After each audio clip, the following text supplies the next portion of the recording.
Mandela effect. Reality patches while you're AFK. Let's do a test. Does Pikachu have a black tip on his tail? Think carefully.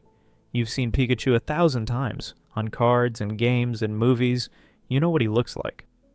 So yes or no? If you said yes, congratulations. You've just experienced the Mandela effect. Pikachu has never had a black tip on his tail. Not in the games, not in the anime, not anywhere. And yet, millions of people swear he did. Alright, let's try another one. Does the Monopoly man wear a monocle? Of course he does. You've seen him. The rich old man with a top hat, a suit, and that little monocle over his eye. Except, he doesn't. He never has.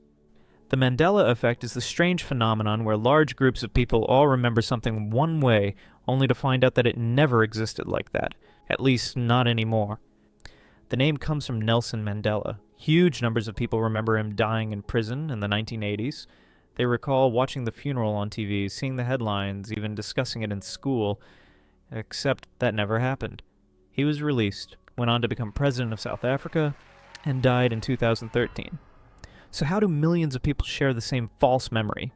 The official explanation is that human memory is bad. It's faulty, unreliable. A few people misremember something, then they tell others, and before long, the false memory spreads like a virus. If so many people remember things one way, but history says otherwise, what if history changed? What if these are updates to reality, small server-side patches that overwrite the past, but leave behind a few glitches? What if you just didn't get the update?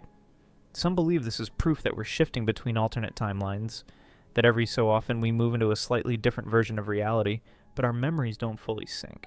Others think this is just bad maintenance. Reality gets patched, but the developers missed a few details.